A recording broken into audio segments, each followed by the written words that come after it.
ఎన్నికలైతే జరగబోతున్నాయి. ఉపరాష్ట్రపతి ఎన్నికల్లో వైసీపీ ఎవరికి సపోర్ట్ చేస్తుంది అనేది ఇక్కడ కీలకమైన చర్చ. ఏపీలో ఒంటరి పోరు, దేశంలో తటస్థ పార్టీగా ముద్ర.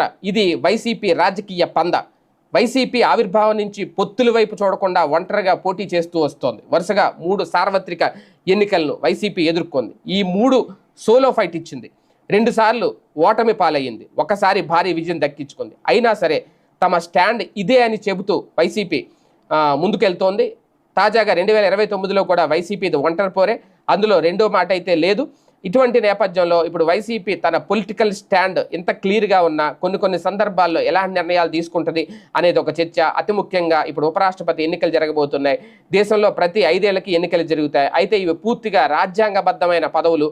అయినా సరే వెనక రాజకీయ పార్టీల మద్దతు అయితే ఖచ్చితంగా ఉంటుంది.